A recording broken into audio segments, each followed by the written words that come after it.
Who did Napoleon fight in 1812? Well, of course, with Russia, with Alexander I. It's all written in the textbook. But Napoleon himself apparently didn't know about it. There's not a word about Russia in his documents. Instead, there's Tartary, Muscovy, and some Asian hordes. What if this war wasn't against Alexander I, but against a completely different force, against Moscow Tartary, a vanished civilization, erased from maps and textbooks?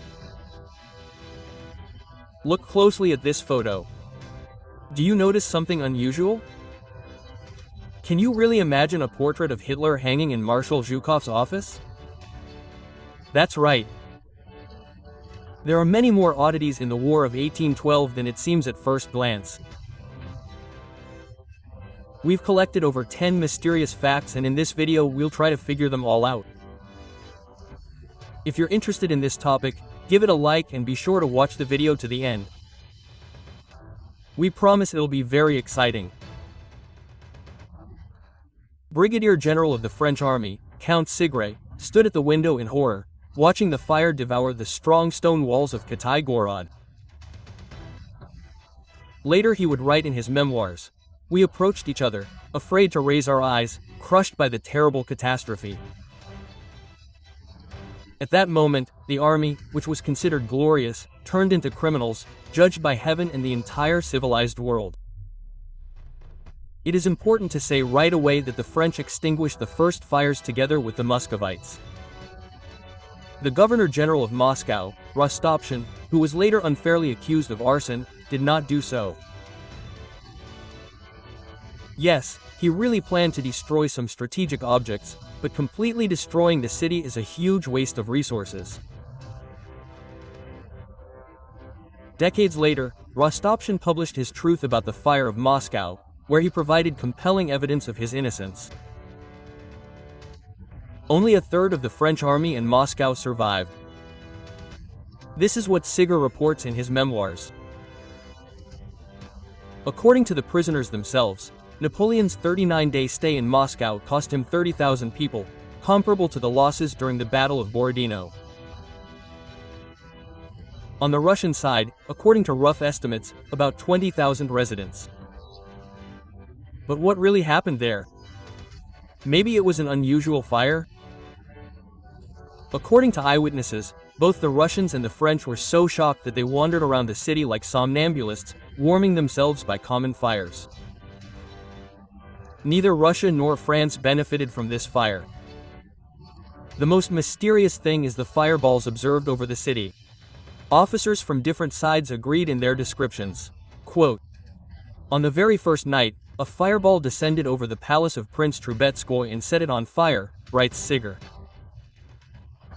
Here's a painting by Ivazovsky, The Fire of Moscow in 1812. What are these flying fiery blanks? What does it look like? The rest of the houses exploded as if by themselves, without explanation. A slight crackle, a flash, a stream of smoke, and instead of a house there were only ruins. After all, stone does not burn. Why did it rain incessantly over Moscow after the fire? Why did so many people die, 30,000, which is incomparable with the fire of 1737, when several thousand wooden houses burned down, but only 94 people died? Apparently, the fire was quite unusual. And this is only the first mystery. Why did Napoleon, an experienced commander and a favorite of the people, who carried out a number of reforms, go to Russia? After all, France's strategic enemy was Great Britain. Why did Napoleon choose the path to Moscow, and not to the closer and less protected St. Petersburg? Which Moscow boyars were waiting for him on Poklonnaya Hill with the keys to the city, if the boyars were no longer there by that time? Why do historians support the myth of wooden Moscow, despite the ban on wooden construction in the center since the time of Peter the Great? Why did 67 peasant uprisings occur during the War of 1812, and they were suppressed by the armies under the command of the Tsar from the House of Romanov? And this is only the beginning. Most of the information about this war is based on written sources, which are easy to forge. But there is also more reliable evidence, material, for example, monuments. And here something out of the ordinary happens. First, look closely at this monument. This monument to the fallen French soldiers. It was erected on the site of the Shevardino Redoubt at the request of France. The Tsarist House of Romanov did not see anything unusual in this request. They satisfied France's request and erected a steel top with a French single-headed eagle. The second monument, but this one is a monument to Mikhail Illarionovich Kutuzov, commander of the Russian troops, that is, an official and state figure. But what do we see? This stele is crowned again not by the sovereign double-headed eagle of the Russian Empire, but by the same French one. Can you imagine monuments to Zhukov, Rokossovsky or Stalin, which would be topped with the eagle of the Third Reich? Moreover, the memorial sign at the French crossing of the Studenka River depicts two emperors at once, Alexander and Napoleon. What did they want to tell their descendants? Both won. The monument to the liberators of Russia in Smolensk is also decorated with a French eagle. Look at the map of Russia carved into the stones. The borders only reach the Urals.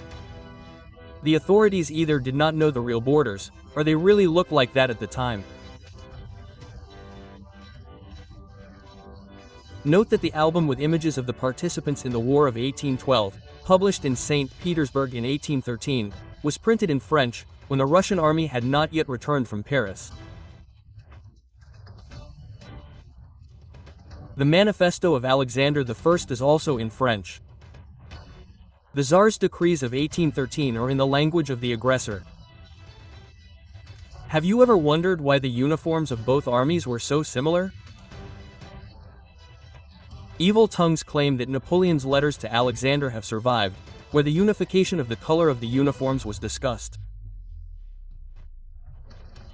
The famous Denis Davidov recalls that during partisan raids, peasants often mistook his troops for the French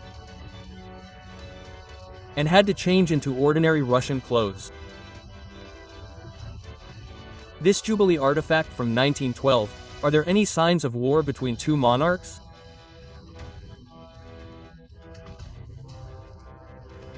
The French National Library holds a medal for the capture of Moscow with images of crosses that look more like pagan symbols than Christian ones.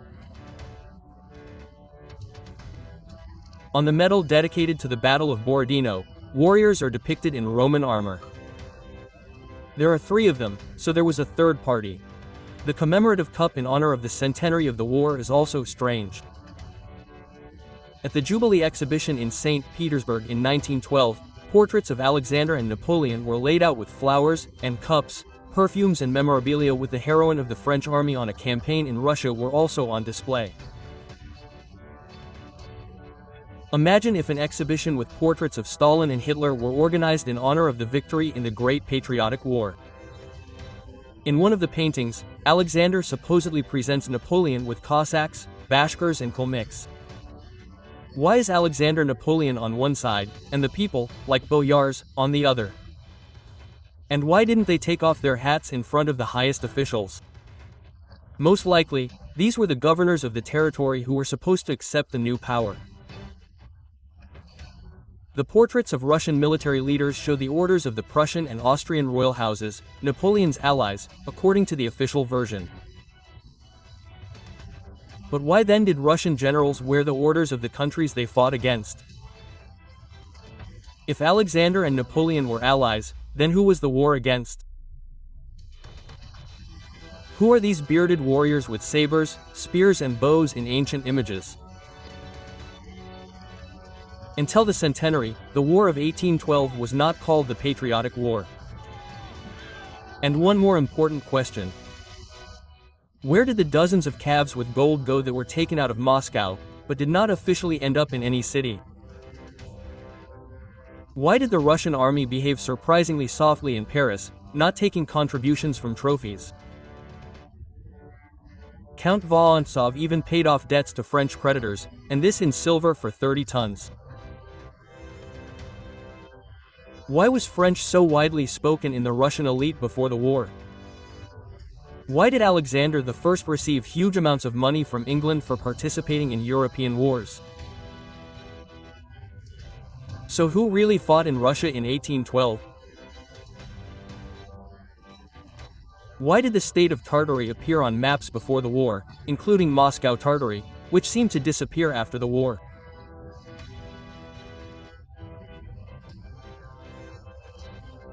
Perhaps everything becomes clearer if we imagine that in Eurasia there was a huge state of Tartary, uniting colossal territories and peoples, and that the Western-oriented Romanov dynasty came to power at the beginning of the 15th century.